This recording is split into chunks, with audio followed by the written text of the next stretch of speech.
Hola, ¿qué tal? Bienvenidos a un nuevo video. A continuación les vamos a explicar cómo crear un diagrama de correlación-dispersión en una herramienta llamada Minitab. El grupo está conformado por Jocelyn Maite Granizo, María Fernanda Bastidas y Milena Valeria Caicedo.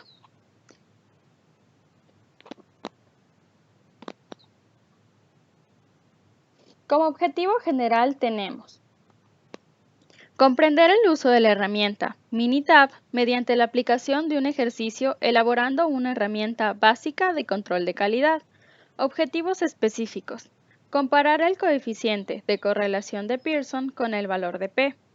Realizar un análisis al diagrama de correlación y comparar la aceptación o rechazo de la hipótesis nula planteada en el ejercicio. Para poder resolver necesitamos unos conceptos generales, como ¿qué es Minitab? Minitab es un programa de computadora diseñado para ejecutar funciones estadísticas básicas y avanzadas. Combina lo amagable del uso de Microsoft Excel con la capacidad de ejecución de análisis estadísticos. Como versión completa en el 2006 costaba $1,195, pero una versión para estudiantes y académicos hoy en día se ofrece como complemento de algunos libros de texto. Minitab es frecuentemente usado con la implantación de la metodología de mejora de procesos Six Sigma. Ahora bien, ¿qué aporte me ofrece Minitab?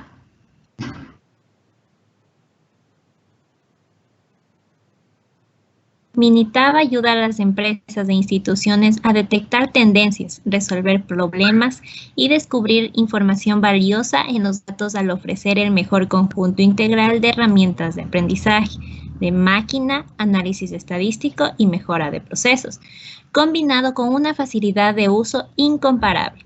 De hecho, Minitab hace que sea más sencillo, pero nunca obtener conocimientos profundos a partir de los datos.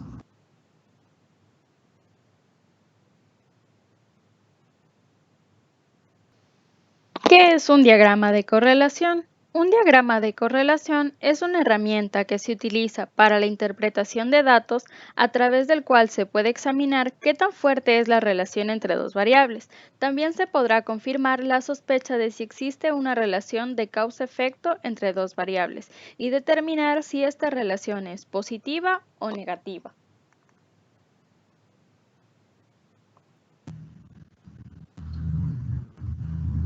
¿Qué tipos de correlación existen? Correlación positiva. Ocurre cuando una variable aumenta y la otra también. Por ejemplo, la altura de una persona y el tamaño de su pie. Mientras aumenta la altura, el pie también aumenta.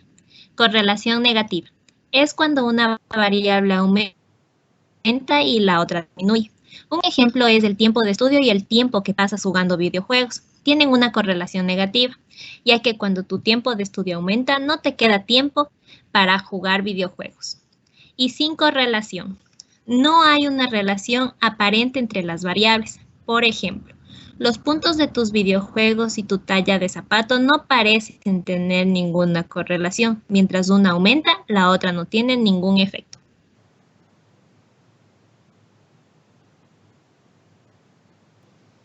La fórmula presentada a continuación, la de la parte inferior, se usa cuando tenemos una tabla de datos o de frecuencias mayor conocida. La de la parte superior es una resumida, que es la sumatoria de la multiplicación de las desviaciones estándar sobre el número de datos.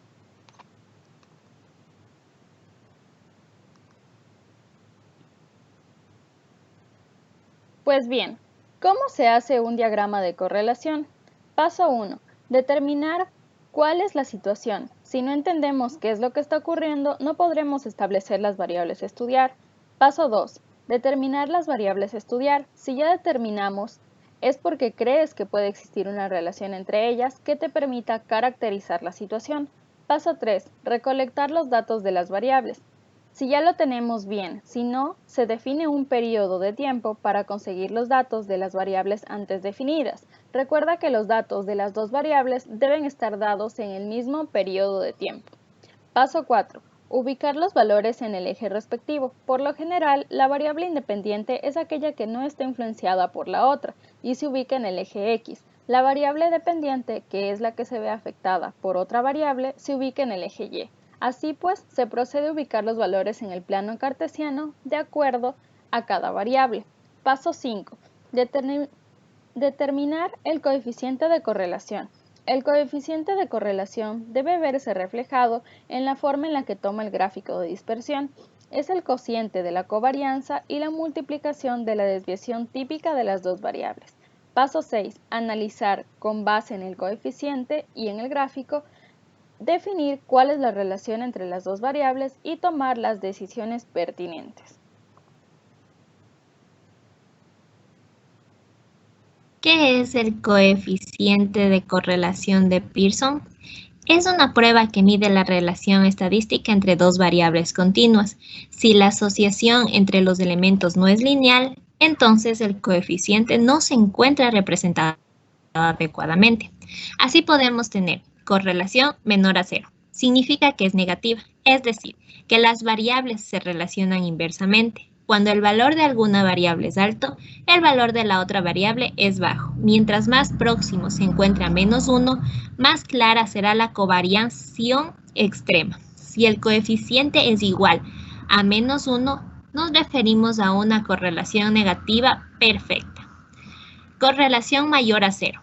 Si la correlación es igual a +1, significa que es positiva perfecta. En este caso significa que la correlación positiva, es decir, que las variaciones de las variables se correlacionan directamente. Cuando el valor de una variable es alto, el valor de la otra también lo es. Sucede lo mismo cuando son bajos. Si es cercano a +1, el coeficiente será la covariación. Correlación igual a 0. Cuando la correlación es igual a 0, significa que no es posible determinar algún sentido de covariación. Sin embargo, no significa que no existe una relación no lineal entre las variables.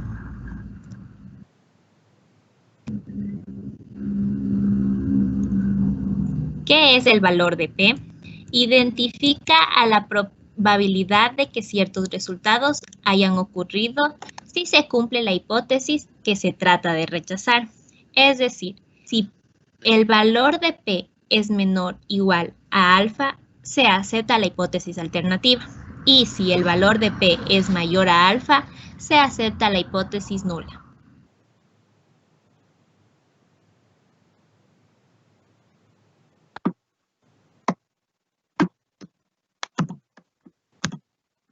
A continuación tenemos un ejercicio en Minitab para profundizar las explicaciones que acabamos de dar.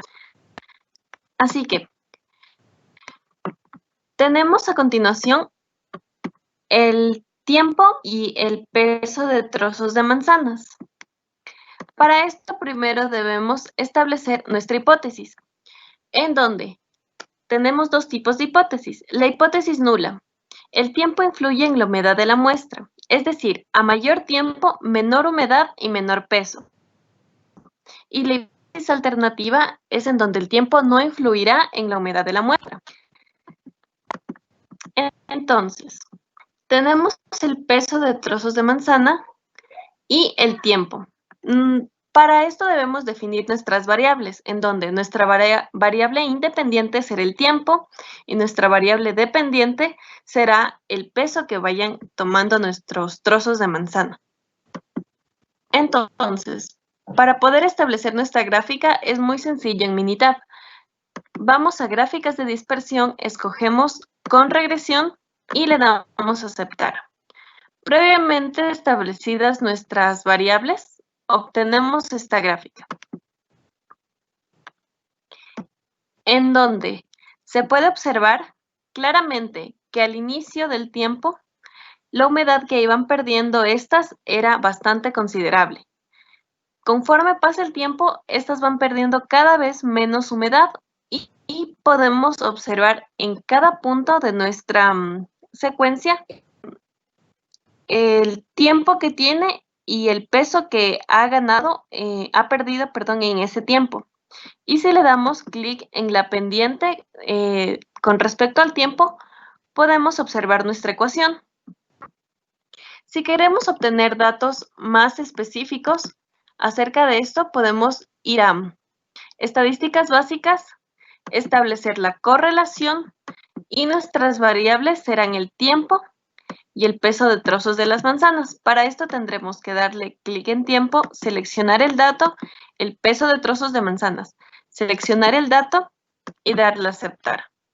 Entonces, aquí podemos ver que la correlación de Pearson de tiempo y el peso de trozos de manzana tienen una correlación de menos 0.29.